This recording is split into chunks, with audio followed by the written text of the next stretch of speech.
Так, вот, я вышел. Так. Слышно, да? Так, Айжан, слышно, да? Айжан. Айжан, слышно, да?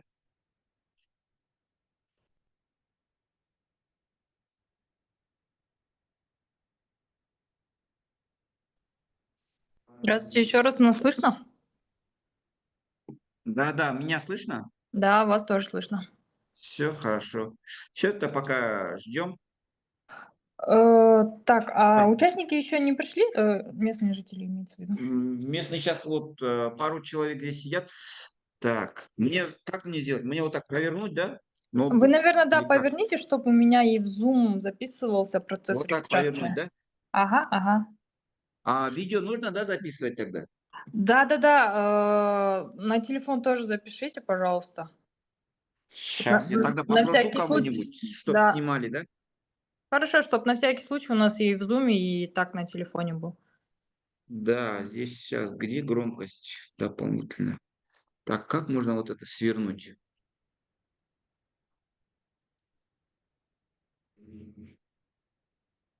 Так,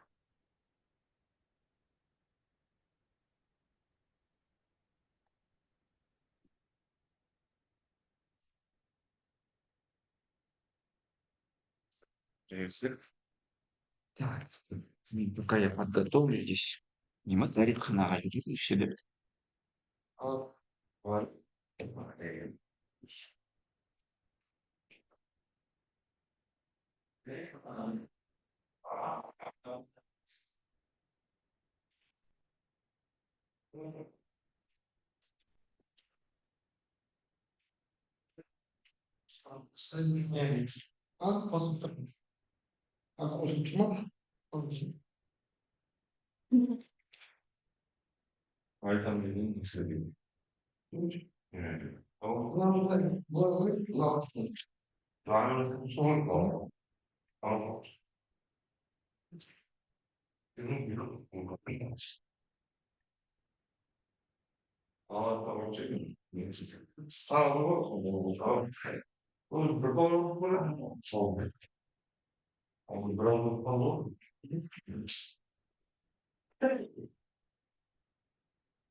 Keşke babasını oldu.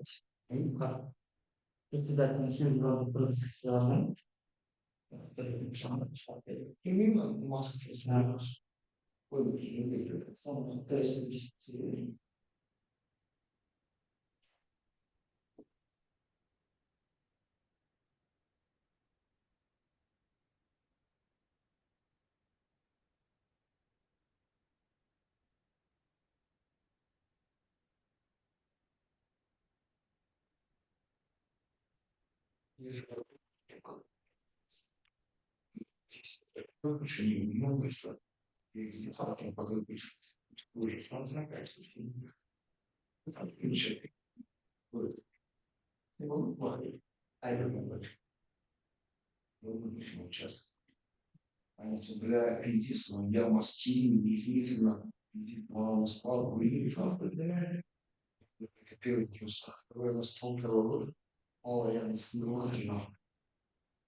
Так. Сосын не бір кісі жерде жазып нетсін иә видеомен аха мына жерге қатысушы имя аты жөніңізді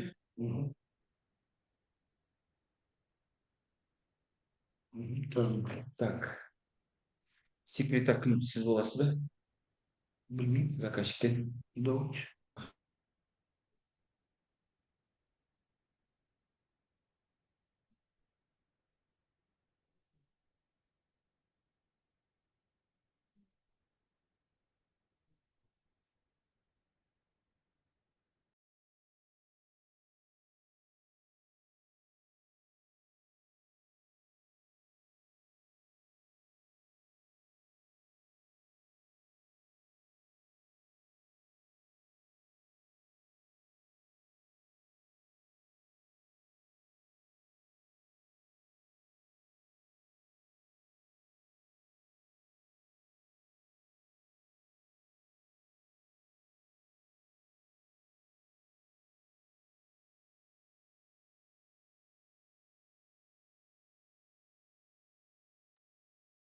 Медет, пожалуйста, попросите участников зарегистрироваться, потому что уже сейчас 11, чтобы можно было вовремя начать.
Айжан, нас слышно, да?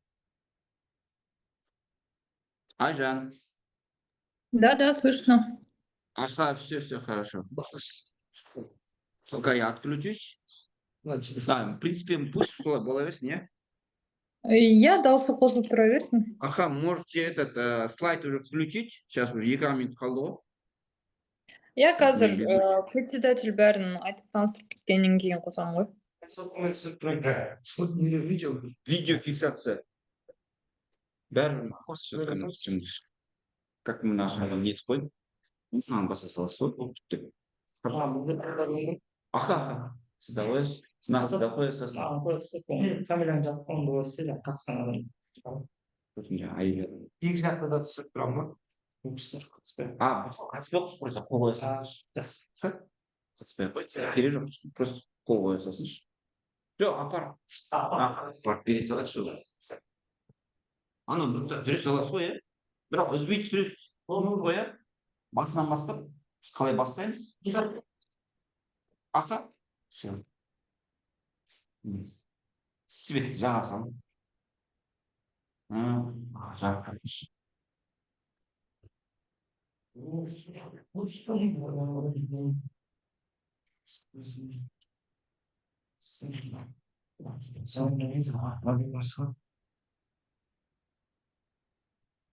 Сізді не қоя салыңызшы.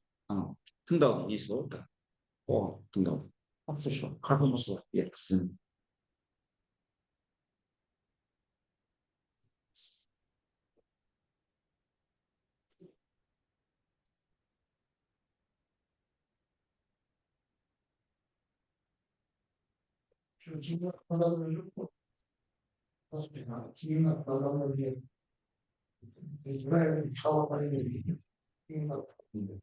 Kim ne kadar kalabalık değil? Kim ne kadar kalabalık değil? Yeah, second jump.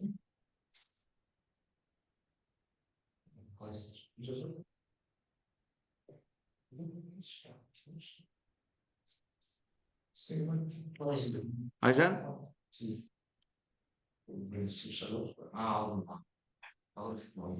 Да-да. Айжан? Когда начинаем? Вы скажете, уж мы готовы. Жители все собрались, да? Да. Не видно, да? Так, сейчас, секундочку. Так, да, видно. Давайте я сейчас в управление позвоню, что-то они не подключаются. Все хорошо. М? Пока не делится. Айтам ғой. Ага. Жердің адамына уайымшылар Iya. Şalır. зайдың соны Bak. Серьезно, снова я. Сейчас.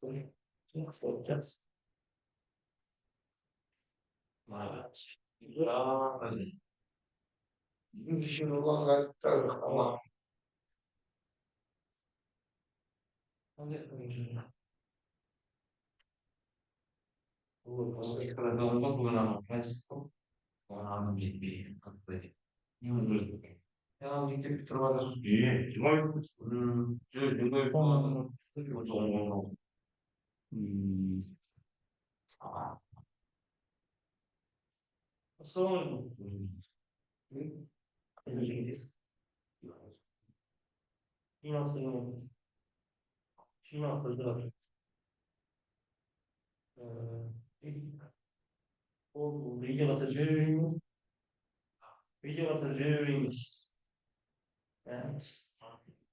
Мимо полежал возьму.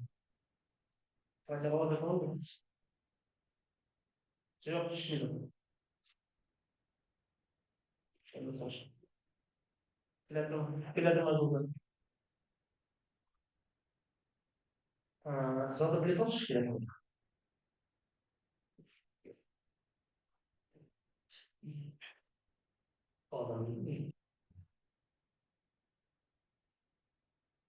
Ладно. Я не мешаю.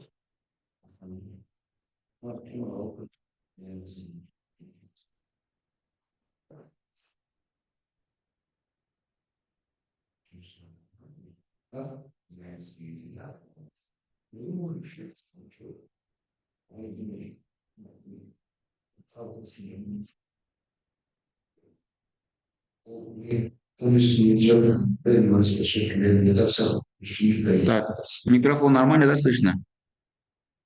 Айжан, я увеличил просто громкость.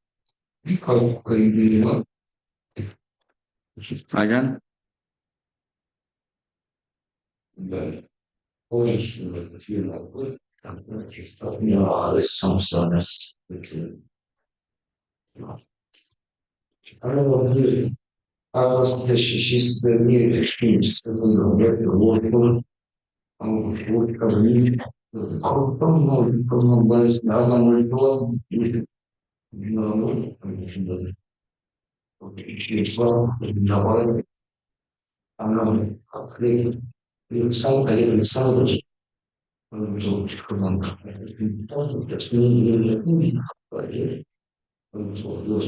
Yeah, no.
Медет управлениемен сөйлестім, ол кісілер бастай берсеңіздер болады дейді. Аха, онда бастай берейік онда, иә? Кім ойлап берген? Так. Естіліп жатыр ма? Жаққа отправить. Так, жазасыз ба? Естіліп жатыр әдемі. Ага, все хорошо. Все, бастаймыз ғой. Да, бастай беріңіздер. Все, жақсы, оны аха. Қоса беріңіздер. Сізге. Сәлеметсіздер ме, құрметті қоғамдық тыңдауға қатысушылар. Менің аты жөнім Қалыбек Данияр Әбіләшімұлы. Мен сатыбалды округінің бас маманы. Қоғамдық тыңдауды өткізу ережесіне сәйкес қоғамдық тыңдаулардың төрағасы боламын.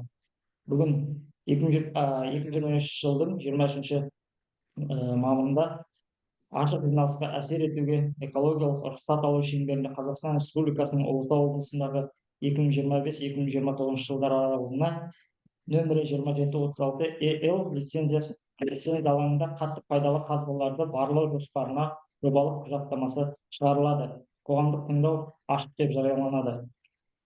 Естеріңізге сала кетейік, қоғамдық тыңдаудың өткізу ережелеріне сәйкес қоғамдық тыңдаулардың барлық процесін бейнежазбасы жүргізіледі.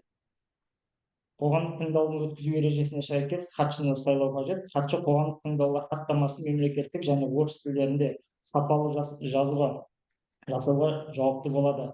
Хаттамаға қол қояды және де 2 жұмыс күні ішінде хаттаманы бірыңғай экологиялық порталға жүктейді. Ашық дауыс беру арқылы қоғамдық тыңдаушылар тыңдаудың хатшысын сайлауды ұсынамын. Хатшы ретінде Сақтаев Жанат Нұриддинович ұсынылады. Хатшыны бекіту үшін дауыс берулеріңізді сұраймын. Хатшыны бекітуге келіскен қатысушылар қол көтеруін сұраймын.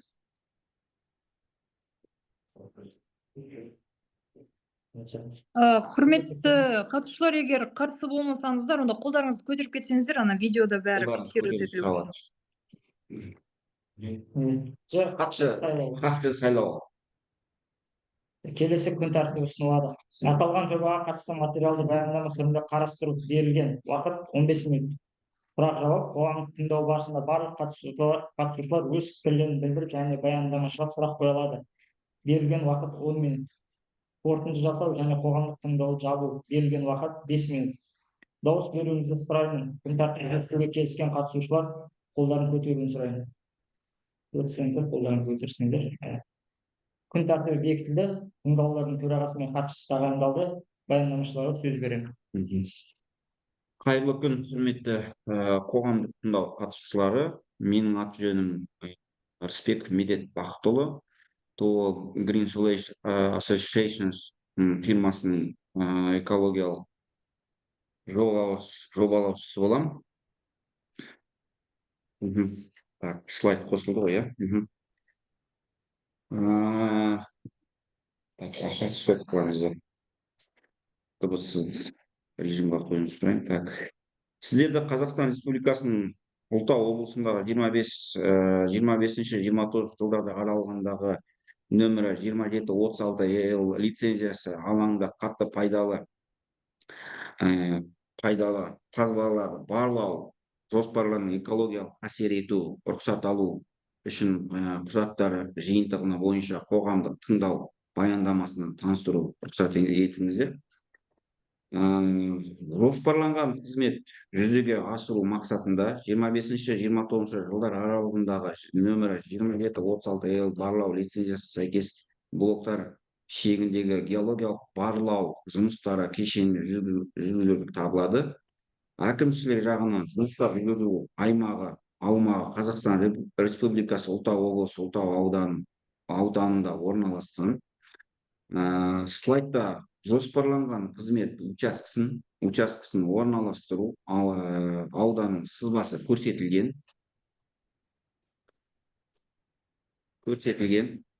Жыланды ауылы барлау жұмыстарын жүргізу учаскесінің оңтүстік бағытта 30 километр қашықтықта орналасқан.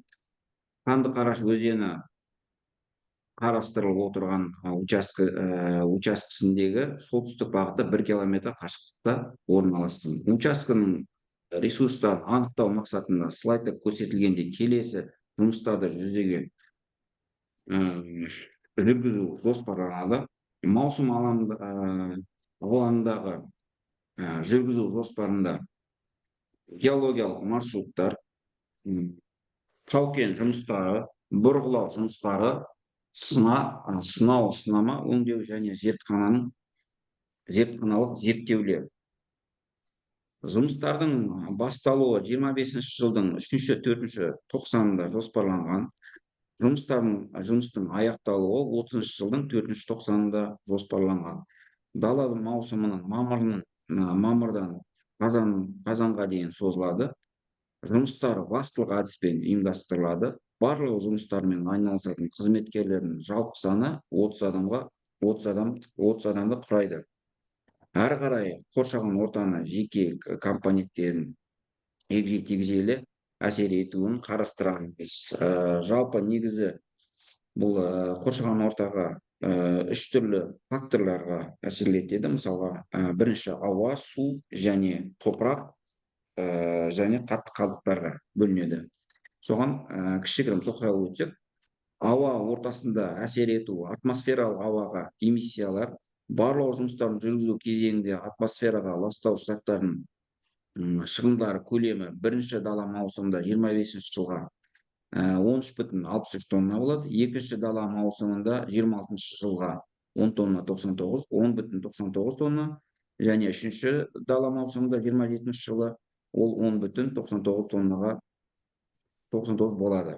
Ластауыш заттардың таралу есептеудің негізінде жақын маңында тұрған аймақтарды ластауыш заттарды рұқсат етілген шекті концентрациясынан асып кетпеуі анықталды.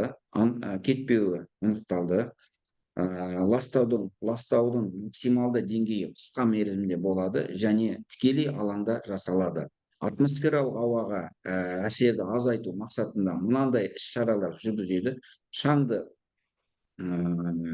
басатын қабаттарды, автожолдарды, тау-кен бұрғылау және басқа да жұмыс түрлерін жүргізу кезінде шаңды басуды жүзеге асырады.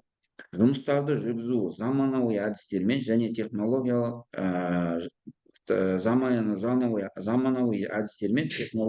қолданылады.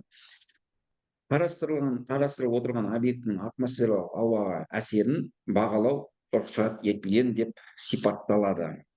Су ортасына әсері жұмыс барысында су тұрмыстық және техникалық қажеттіліктерге қажетті болады. Жұмыстарды жүргізу учаскесінің шаруашылық ауыз сумен жабдықтау әкелінеді, бөтелкелермен сумен көзделеді. Бөтелкедегі сумен көзделеді. Ауыз су сапасы тұтыну жылына 138 метр куб құрайды. Шаруашылық тұрмыстық ағынды бұрғылау су өткізбейтін ойығы бар дәретхана жүзеге асырылатын болады.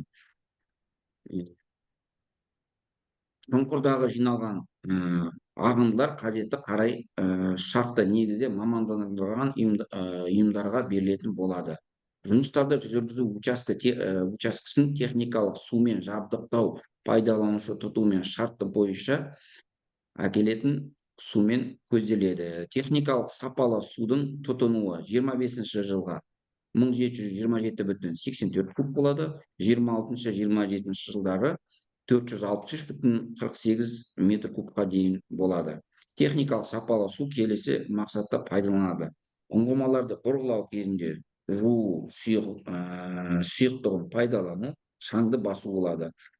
Барлау жұмыстарын жүзеге жүргізу кезінде жер үсті, жер асты көздерін тікелей су алу, сондай-ақ сарқынды сулардың жер үсті және жер асты объектілеріне, жер қоймаларына немесе жер бетіне ағызу жүзеге асырылмайды.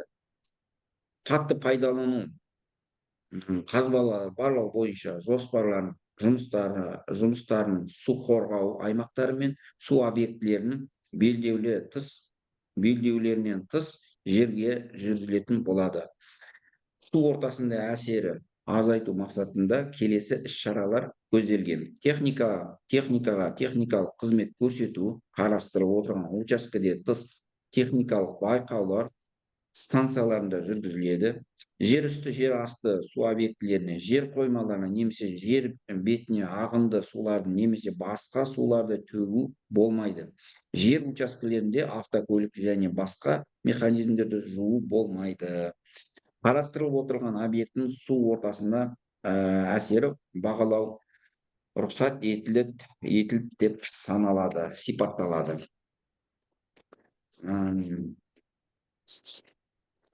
Келесі.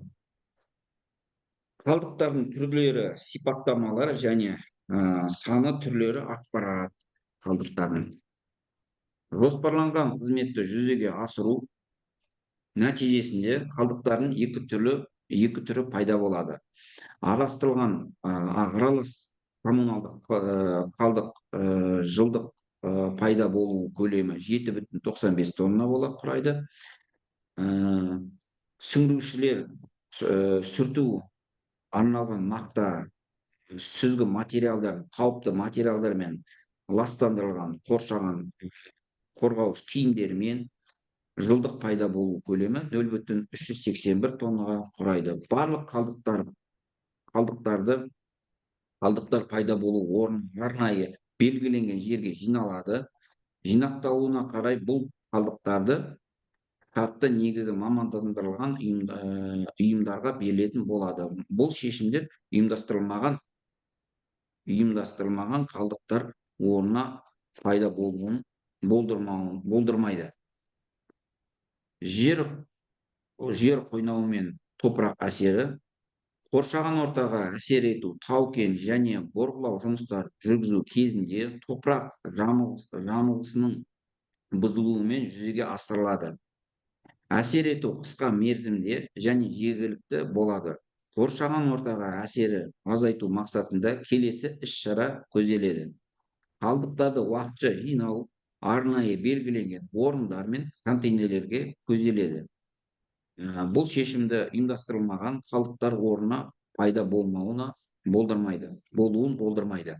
Жұмыстарды жүзеге учаскесіндегі құнарлы қабатты алдын ала алып сақталады және жұмыстар аяқталғаннан кейін алынған орнына қайтарылады. Жұмыстар аяқталғаннан кейін бұзылған жерлерді толық қалпына келтіру жұмыстары жүргізіледі. жұмыстарды жүргізу кезінде химиялық реагенттер пайдаланбайды. Барлық механизмдер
Айжан қосылды ғой, иә? иә енді қос. Кешіріңіздер, мына жерде шамалы не болып қалды да. Жалғастырамыз.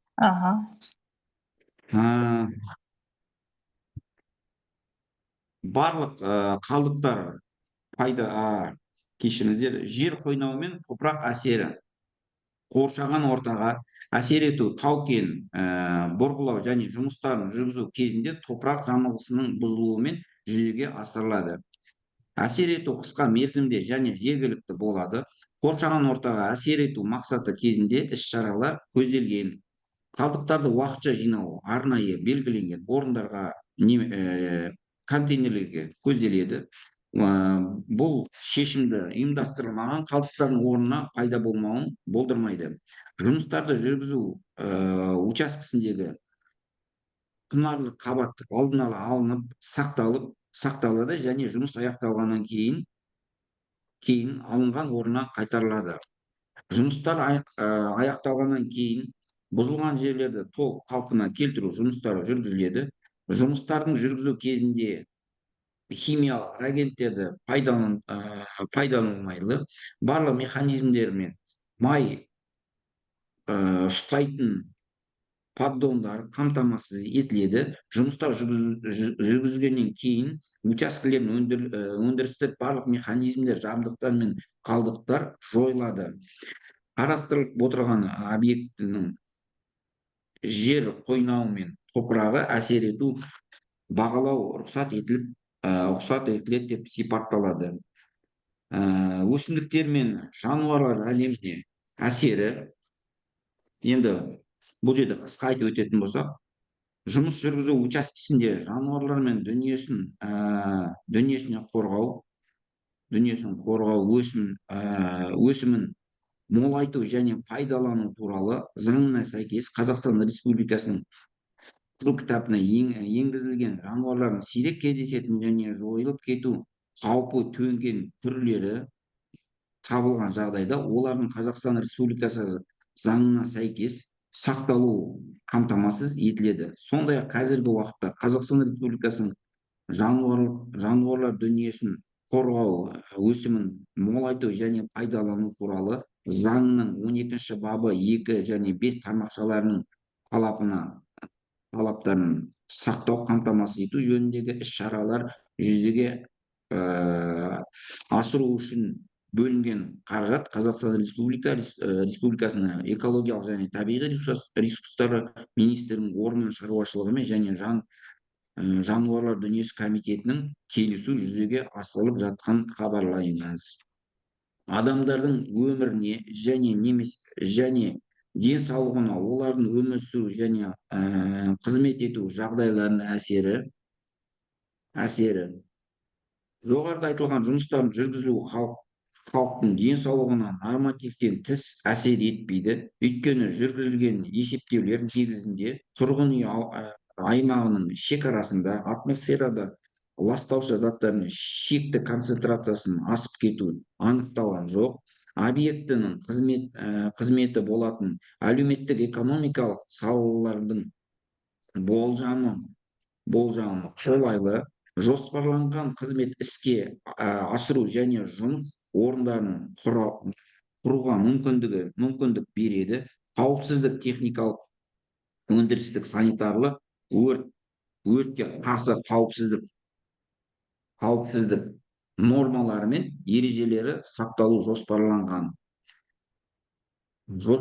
жұмыстарды қауіпсіз жүргізу қамтамасыз етеді және әлеуметтік тұрмыстық саласы қосымша жағымсыз жүктеме туғызылады. Қорытынды: бұрғылау жұмыстарын жүргізу, көзделген технологиялық шешімдерді орындау және табиғи ресурстарды ұтымды пайдалану кезінде тиімді нормалар мен ережелерді сақталған кезде көзделіп отырған қызметті жүзеге асыру қазіргі экологиялық жағдайды бұзбайды, қоршаған ортаға материалдық өзгерістер бермейді, халық денсаулығына теріс әсер етпейді, қоршаған ортаға елеулі және қамтамасыз зиян келтірмейді.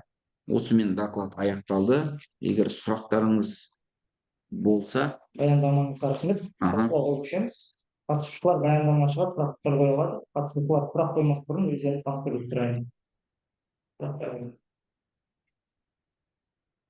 Егер басқа сұрақтар жоқ болса, қорытындылауды ұсынамын. Қорытынды: мүдделі мемлекеттік органдар мен жұртшылықтың барлық ескерулері мен ұсыныстары қоғамдық тыңдаулар хаттамасына көрсетілетін болады. Қоғамдық тыңдау өткізілді және жабық деп жарияланды. Жақсы, барлықтарыңызға рахмет, сау болыңыздар. Сау болыңыздар. Жақсы.